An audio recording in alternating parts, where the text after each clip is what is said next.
आप सभी को जय मसीह की। मेरे प्यारे भाई बहनों, परमेश्वर आप सबको इस वचन के द्वारा बहुत बहुत आशीष दे। आज हम वचन को पढ़ेंगे इफिसियों 5:22 से। हालेलुया। मसीह में हम पति पत्नी एक दूसरे के साथ कैसे जिएं, वचन हमें क्या कहता है, हम किस प्रकार अपने जीवन को, यदि पति हैं तो अपने पत्नी के साथ कैसे चलें, यदि पत्नी है तो अपने पति के साथ कैसे अपना जीवन व्यतीत करें। हालेलुया। तो परमेश्वर इस वचन के द्वारा आप सबसे बात करें। आप सब मेरे प्यारे भाई बहनों परमेश्वर के वचन के अनुसार चलें। जो भी भाई पति हैं वो अपनी पत्नी के अधीन रहें। जो भी बहनें मेरी पत्नी हैं वो अपने पति के अधीन रहें। हालेलुया। इसमें परमेश्वर आपको क्या बताएगा कि आप अपने पति और पत्नी के अधीन कैसे रहना है। तो आप लोग प्लीज़ ध्यान से वचन को सुनिएगा और स्वयं जाकर इस वचन को पढ़िएगा। इफिसियों 5:22 से। परमेश्वर ताकि आपको बहुत बहुत आशीष दे। हम सबका जीवन मसीह में कैसे चलना है ये हमें परमेश्वर इस वचन के अनुसार सिखाता है। आमीन। तो आपको भी अपने जीवन में परमेश्वर के वचन के अनुसार जीना है ताकि परमेश्वर आपको 100 गुना फल दे। हालेलुया। तो यदि परमेश्वर के वचन को आप स्वयं अपने जीवन का हिस्सा बनाते हैं और आपको परमेश्वर ने बचाया है इन सब से, तो वीडियो को शेयर ज़रूर करें मेरे प्यारे भाई बहनों, क्योंकि जैसे हम आप बचे हैं वैसे दूसरे भाई बहन भी बचाए जाएं। आमीन। ये प्रभु का सुसमाचार है। हालेलुया। परमेश्वर का वचन हर एक भाई बहन तक पहुँचे और उनका भी जीवन बच जाए यीशु के सामर्थी नाम से। आमीन। तो आइए हम वचन की ओर चलते हैं। हे पत्नियों, अपने अपने पति के अधीन रहो जैसे प्रभु के। हालेलुया। हे पत्नियों, अपने अपने पति के अधीन रहो जैसे हम प्रभु के हैं। हालेलुया। क्योंकि पति पत्नी का सिर है जैसे कि मसीह कलीसिया का सिर है और स्वयं ही देह का उद्धार करता है। हालेलुया। क्योंकि पति, जो पति हम सबका है, वो हमारी पत्नी का सिर है। हालेलुया। यदि हमारे पति हैं तो हम उनके सिर हैं। तो परमेश्वर क्या कहता है, क्योंकि पति पत्नी का सिर है जैसे कि मसीह कलीसिया का सिर है। जो मसीह में है उनका सिर कलीसिया है। हालेलुया। और स्वयं ही देह का उद्धार करता है। पर जैसे कलीसिया मसीह के अधीन है वैसे ही पत्नियां भी हर बात में अपने पति के अधीन रहें। आमीन। जैसे कलीसिया मसीह के अधीन है, हालेलुया, वैसे ही पत्नियां भी हर बात में अपने पति के अधीन रहे। तो मेरे प्यारे भाई बहनों, हर बात में अधीन रहे। तो यहाँ हम एक बात और आपसे कहना चाहेंगे। यदि आपका पति कहता है चलो हम बैठकर दारू पीते हैं, तो वहाँ आपको अपने पति के अधीन नहीं रहना है, क्योंकि वो वचन के विरोध में है। हालेलुया। वहाँ आपको क्या करना है, प्रार्थना करना है ताकि आपके पति बदल जाएं यीशु के सामर्थी नाम से। मेरे प्यारे भाई बहनों, हर एक बात में अपने पति के अधीन रहें, परंतु यह भी ध्यान रहे कि वो परमेश्वर की ओर से है या नहीं। तब हमारा प्रभु यीशु मसीह हमें आशीष देगा। हालेलुया।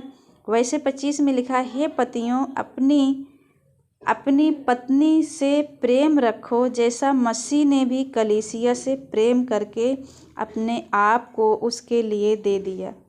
हे पतियों, यदि पत्नी आपके अधीन है तो पतियों अपनी अपनी पत्नी से क्या करो, प्रेम करो। जैसे मसीह ने कलीसिया से क्या कर रखा है, प्रेम किया है। तभी तो हम सब कलीसिया में जाते हैं और हमारी बीमारी क्या हो जाती है, चंगी हो जाती है, क्योंकि वहाँ परमेश्वर का प्रेम है। हालेलुया। तो प्रभु आप सबको इस वचन के द्वारा बहुत बहुत आशीष दे। मेरे प्यारे भाई बहनों, प्रेम करके अपने आप को उसके लिए दे दिया, कलीसिया के लिए दे दिया है कि उसको वचन के द्वारा जल के स्नान से शुद्ध करके पवित्र बनाए। आमीन।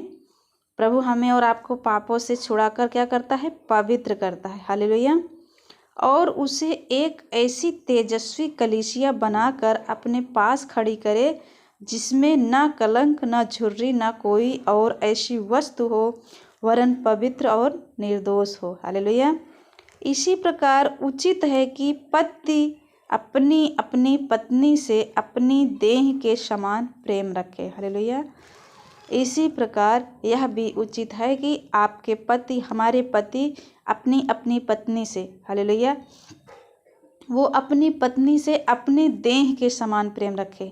अपने देह को कैसे वो संवारता है, अपनी देह को कैसे वो सजाता है, अपनी देह से वो कैसे प्रेम रखता है, उसी प्रकार अपनी पत्नी से भी प्रेम रखे। हालेलुया। जो अपनी पत्नी से प्रेम रखता है वह अपने आप से प्रेम रखता है। हालेलुया।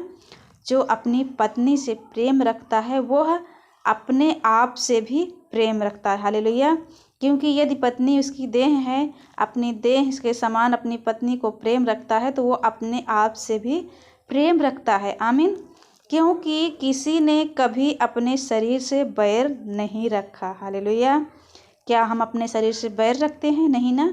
हम अपने शरीर को बाकायदा साफ सुथरा रखते हैं ताकि हम में कोई गंदगियाँ ना रहे। आमीन। वरन उनका पालन पोषण करता है। हालेलुया।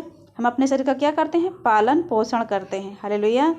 जिस प्रकार से हमारा जीवन पवित्रताई, सच्चाई और वचन के अनुसार रहे और हम सबका जीवन प्रभु को मन भावता हुआ बलिदान चढ़ाने के योग्य रहे। आमीन। जैसा मसीह भी कलीसिया के साथ करता है, इसलिए कि हम उसकी देह के अंग है। हालेलुया।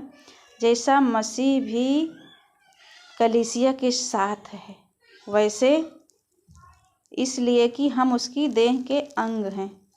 इस कारण मनुष्य अपने माता पिता को छोड़कर अपनी पत्नी से मिला रहेगा और वे दोनों एक तन होंगे। हालेलुया। यह भेद तो बड़ा है, पर मैं यहाँ मसीह और कलीसिया के विषय में कहता हूँ। पर तुम में से हर एक अपनी पत्नी से अपने समान प्रेम रखे और पत्नी भी अपने पति का भय माने। हालेलुया। प्रभु कहता है तुम में से हर एक अपनी पत्नी से अपने समान प्रेम रखे और पत्नी भी अपने पति का क्या करें? भय माने। हालेलुया।